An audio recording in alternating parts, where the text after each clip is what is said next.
Le temps semble aller de l'avant. Et moi, il nous donne cette illusion.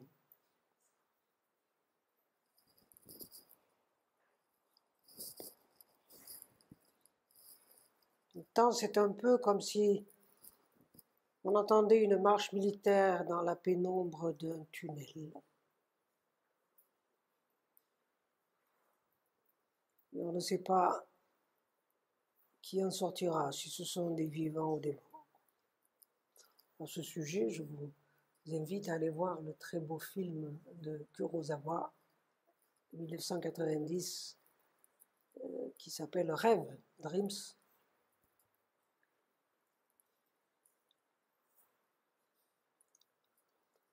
Le temps, c'est notre temps.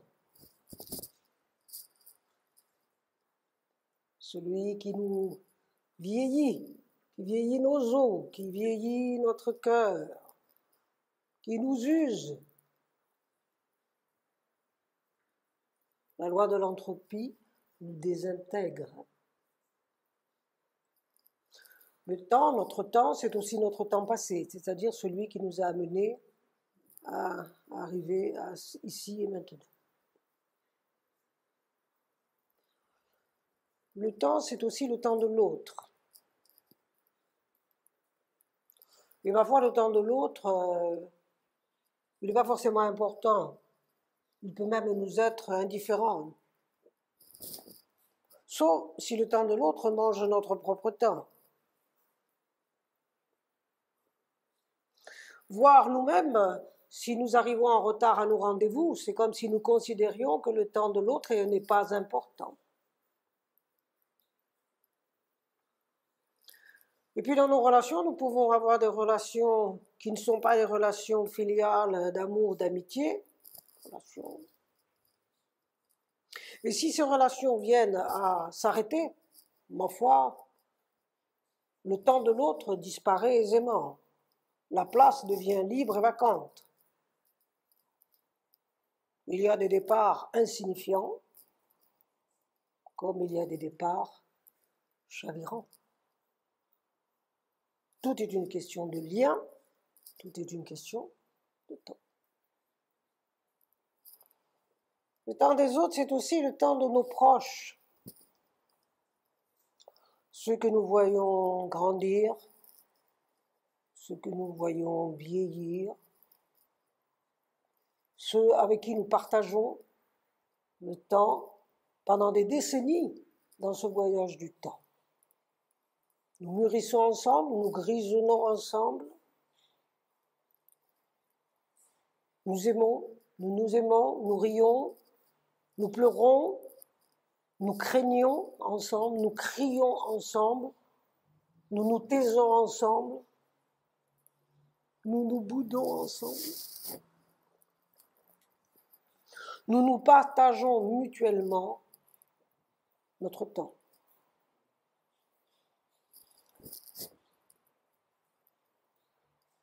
Alors, première conférence, c'était à La Réunion en 1990. Certains dans la salle, peut-être, hein, les fidèles étaient déjà là, un peu après. 32 ans. Hein. Je les salue humblement, ceux qui étaient là au début. J'admire leur constance, leur qualité morale. Nous avons partagé du temps de parole, du temps d'écoute, du temps d'amitié, du temps de réflexion, du temps d'émerveillement. Aujourd'hui, dans notre monde, beaucoup, et particulièrement plus les jeunes d'ailleurs, estiment qu'à la seule idée que nous soyons plus de 8 milliards et que, ma foi, nous voyageons aisément et nous communiquons aisément, nous pouvons aussi zapper vélocement de toute relation amoureuse, amitié, quand nous estimons que l'autre n'est plus utile et qu'il est temps d'en changer. Les réseaux sociaux, les speed dating, des sites de rencontres.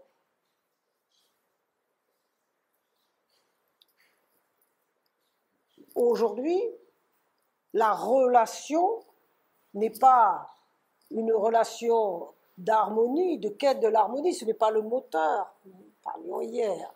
Aujourd'hui, la relation est basée sur l'intérêt. Il faut instrumentaliser l'autre et qu'il soit en retour intéressant. Il faut qu'il y ait un apport. Or, une relation demande du temps pour devenir harmonieuse. Tout comme elle peut être rompue promptement, en une seconde, définitivement.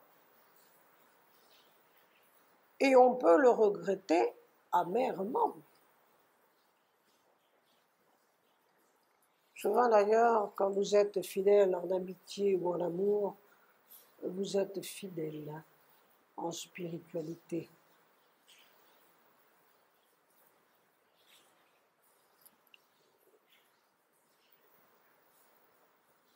Au-delà de notre nature humaine et de notre durée de vie, le temps semble œuvrer sur cette planète à faire de nous des êtres de passage, de par l'oxydation cellulaire. Est-ce que c'est cette perception qui fait que nos contemporains semblent si peu profonds?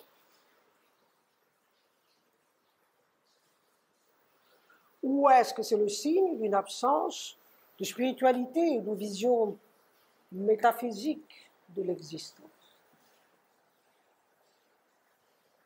Alors nous savons que notre perception de l'univers est limitée et que derrière la réalité se cache un monde fascinant.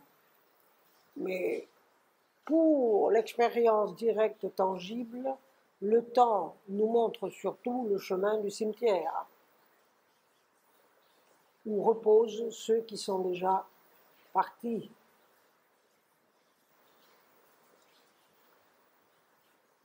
Autrement dit, pour beaucoup, la seule voie, le seul chemin, c'est celui du cimetière. On ne peut pas leur reprocher. Mais on peut aussi se poser des questions simples dans ces cas-là. Où sont partis nos proches et tous ceux qui sont décédés? Où sont partis toutes ces personnes qui ont vécu sur Terre? 106 milliards, 107 milliards à peu près, on estime le nombre de gens qui ont déjà vécu sur Terre.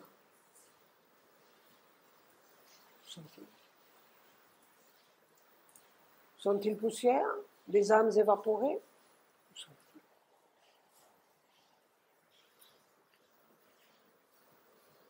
Quand on perd un proche, on met sa dépouille sur une dalle en granit, en marbre, pseudo-éternel. Puis on met des fleurs et des mots pseudo-éternels, la fameuse phrase dépoétisante « Nous ne t'oublierons jamais ». Dérisoire. Nos morts, si tant nous pouvons les appeler ainsi, si tant nous pouvons dire que c'est les nôtres, nous ont-ils oubliés?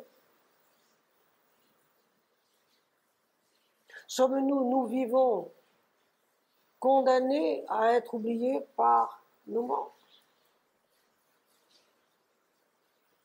Nous cherchent-ils dans l'univers? Font-ils des efforts pour maintenir le lien qui nous unissait tant? Et nous-mêmes, à notre propre mort, Les chercherons-nous dans l'univers où notre dessein cosmique est-il plus ambitieux? Tout cela, est-ce de l'illusion que nous créons pour supporter l'impensable, l'inacceptable?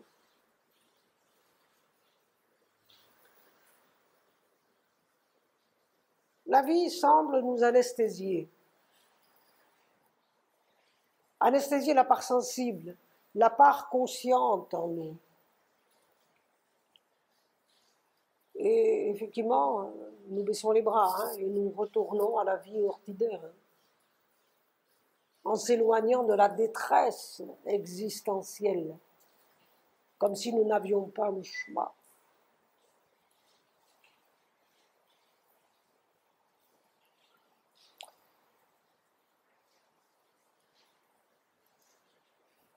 C'est un combat épuisant que de ne pas accepter l'inacceptable.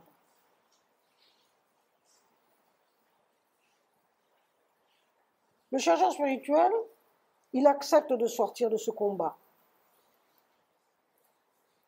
en trouvant un sens à l'inacceptable. Ça ne veut pas dire qu'il est moins sensible, au contraire. Mais il transcende la douleur par le sens. La majeure partie des gens, quand ils se recueillent dans le silence de leurs défunts, ils parlent à la dimension vivante et passée de la personne, voire à l'immatérialité, l'abstraction qu'ils en ont fait. Ils ne visualisent pas le cadavre en putréfaction ou les os blanchis à 2 mètres d'eux sous leurs pas. Et s'ils le font, il y a une limite au réalisme, à la visualisation de la réalité. Il y a une limite comme une soupape de sécurité. Parce que la vision réaliste du cadavre en putréfaction, à 2 mètres sous pas près de vous, ça sous-entend que vous pouvez la soutenir si vous êtes détaché, si vous avez une vision objective, matérialiste et détachée. Mais pour le vivant, la mort, ce n'est pas que ça.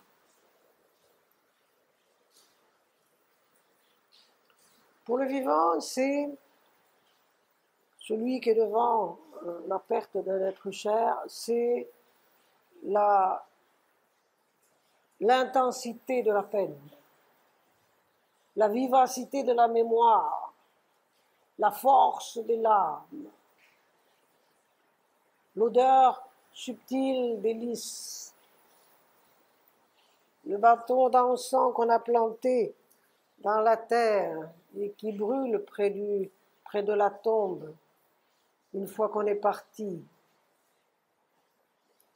C'est à ces moments-là qu'on voudrait toucher le ciel, tout le ciel, qu'on voudrait que l'odeur subtile traverse la dalle et embaume tout le caveau. C'est à ce moment-là que nos pas deviennent élégamment sonores pour ne pas heurter l'ouïe psychique de la terre.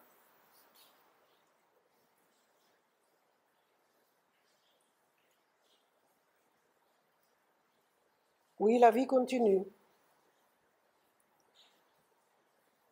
Pour qui sait voir les choses subtiles de ce monde.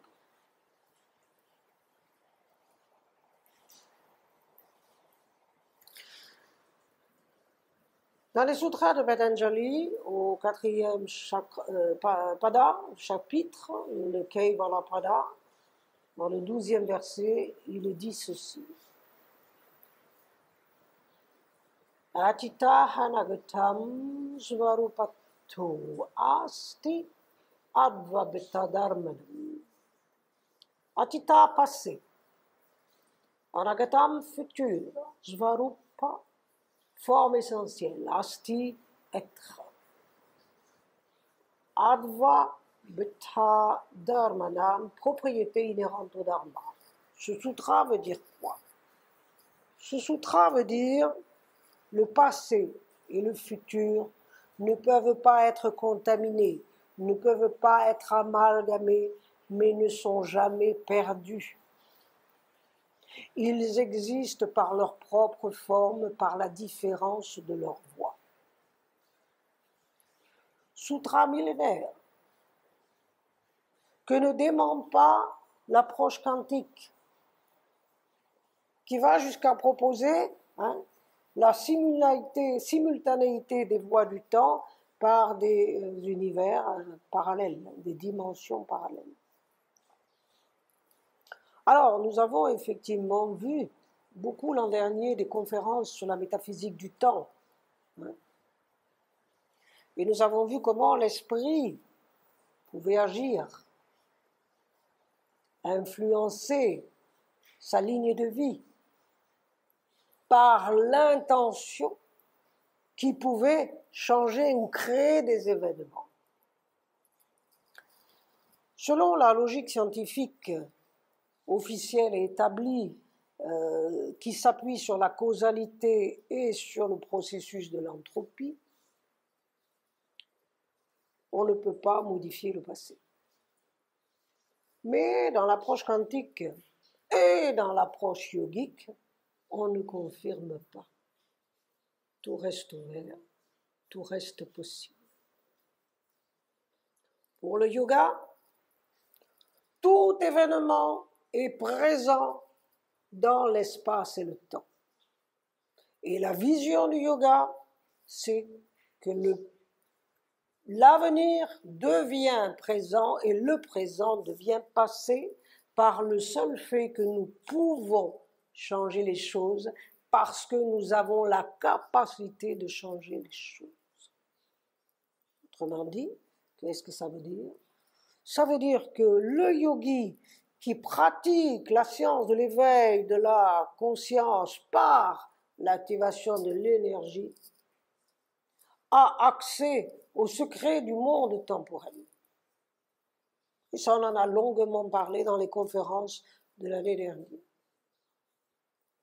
Alors mon but n'est pas de revenir sur la métaphysique de la nature humaine, selon la vision du yoga, qui dit que effectivement la nature humaine obéit à un principe de sujet d'une nature subjective temporelle qui couvre la nature objective intemporelle. Ça, c'est vraiment le propos majeur du yoga et nous en avons très souvent parlé. Ce que je veux vous dire ce soir, c'est vous ramener à une vision, un état d'observateur plus tangible par rapport aux moyens actuels technologiques que nous avons pour observer l'univers dans lequel nous nous trouvons. De la même manière qu'on peut avoir une énorme prise de conscience par des sauts transcendantaux par la pratique yogique, méditative. Donc, compréhension métaphysique, spirituelle. On peut aussi, par la vision scientifique, d'autant plus si on a une connaissance d'un savoir sacré en toile de fond, on peut par cette vision amplifier considérablement la prise de conscience de ce qu'est l'homme dans l'univers et de la valeur de l'existence humaine. Et c'est là que les avancées technologiques vont nous aider. L'astrologie, l'astrophysique, pas l'astrologie, l'astronomie, l'astrophysique, la cosmologie ont fait des bonds prodigieux en lançant dans l'espace des télescopes super puissants. Le dernier, c'est Hubble, donc conçu par la NASA et en collaboration avec l'Agence spatiale européenne. Et il a été mis en orbite en 1990 et sera désorbitable en 2030-2040. Alors, les données qui ont été collectées par ce télescope ont permis de mettre en évidence plusieurs choses importantes, ne serait-ce que par exemple le calcul de l'expansion de l'univers, ce qui nous renvoie à la théorie du Big Bang, qui ne fait pas l'unanimité. Mais bon. Ça a mis aussi en évidence la présence des trous noirs supermassifs au centre des galaxies en spirale. La mise en évidence de la matière noire et de l'énergie sombre, noire dite sombre. Alors, pour faire court, on estime que les galaxies sont très véloces, elles vont très très vite en termes de, dans un repère temporel quand même, spatio-temporel, et que cette matière noire, qui est hypothétique parce que non observée, est capable de maintenir la cohérence de ces corps célestes, sans quoi ils seraient désintégrés, mais elle n'est qu'hypothétique. Vous savez que par exemple dans la matière identifiable par nous, c'est-à-dire les corps célestes, etc., ça ne représente que 5% de l'univers. 25% sont considérés à la matière noire et presque 70% à l'énergie noire. Et l'énergie noire, on dit qu'elle échappe à la désintégration de la matière observable. Donc, alors, c'est pas ça l'important. L'important, c'est que qu'est-ce qu'on fait avec ces télescopes? C'est qu'on va chercher surtout des traces de vie. Et surtout, des traces de vie, bon, bien sûr, comprendre l'univers, on cherche des traces de vie potentielles, et surtout l'eau, indispensable à l'apparition de la vie telle qu'on la connaît, nous. Et il en ressort, alors bien sûr, on a aussi mis en évidence des exoplanètes, c'est-à-dire des planètes hors de notre système solaire, qui peuvent être donc à un soleil, 2 soleils, 3 soleils, une durée de vie plus ou moins rare, et puis des planètes solitaires, c'est-à-dire sans soleil, qui errent comme ça, sans orbite, etc. Alors, qu'est-ce qu'il en ressort? Il en ressort que nous cherchons l'eau, nous cherchons la vie, l'eau indispensable à la vie telle que nous la connaissons. Mais ce qu'il en ressort, c'est que bon nombre de planètes à un soleil, 2 soleils ou sans soleil sont plongées dans des conditions extrêmes qui vont du feu nucléaire permanent au climat le plus aride et glacial, dérivant dans le vide et le noir sidéral. Mais ce qui veut dire que bon nombre de planètes montrent un univers dont la réalité est inauspicieuse pour la nature humaine si fragile.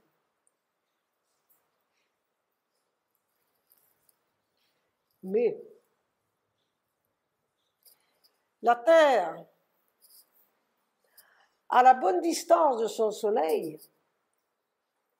avec l'apparition de l'eau qui a permis l'apparition de la vie, est une planète remarquable. Et nous sommes les fruits dans cette manifestation de cette chance inouïe.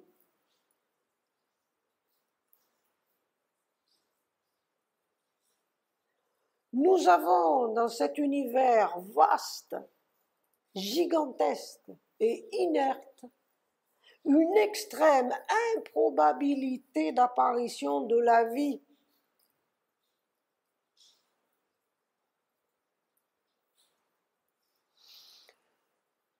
Les lois de l'univers ne sont pas favorables à l'humain. Mais elles le sont sur cette planète. Et si nous observons la vie, eh bien nous observons la vie dans sa sophistication. Ne serait-ce que la cellule comparable à une usine ultra complexe, avec cette extrême improbabilité d'apparition de la vie, d'où la valeur de cette vie. Dans cet univers inerte, vaste, gigantesque. Et nous, qu'est-ce que nous faisons? Qu'est-ce que nous faisons? Nous détruisons. Nous détruisons la planète, nous détruisons les races animales, nous détruisons, nous faisons des génocides par nos prétentions et nos guerres intestines.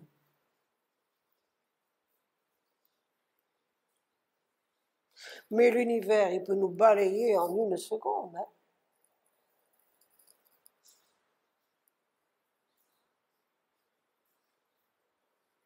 On a peur du nucléaire de Poutine, mais c'est rien. L'univers peut nous balayer en une seconde. Et malgré tout, nous sommes là depuis des milliers d'années à construire des temples et à prier le soleil.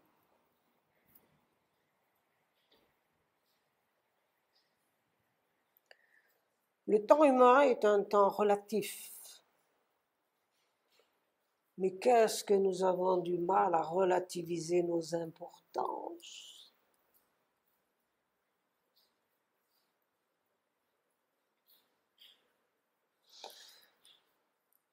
Nous sommes des témoins, conscients de nous-mêmes.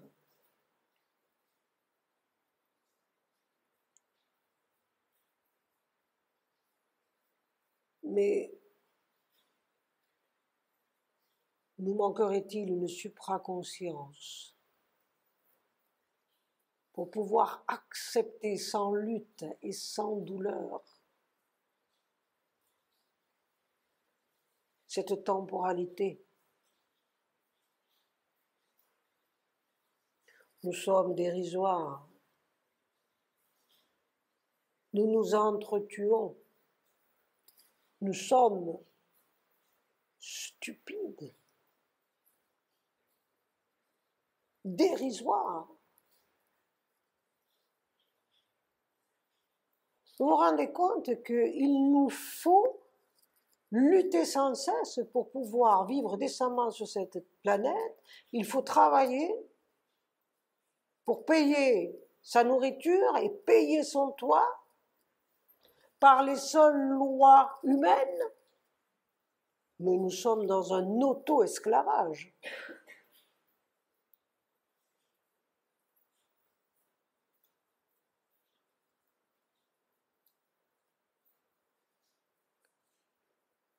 Le temps humain est relatif et nous avons énormément de difficultés à relativiser nos importances.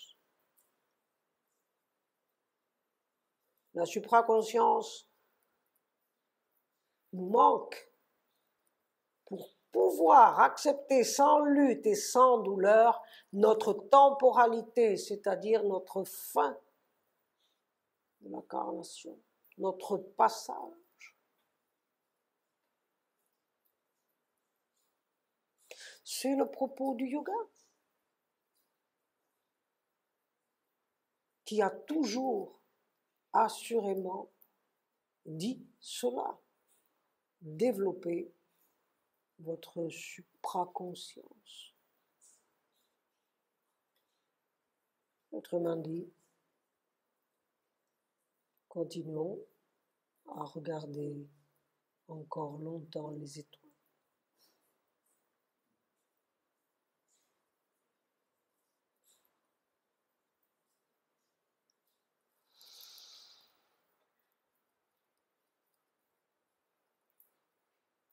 Je vous souhaite une bonne soirée, un bon week-end. Ma vision n'est pas une vision pessimiste, elle n'est pas non plus optimiste, elle est réaliste. Ariom Tat Sat.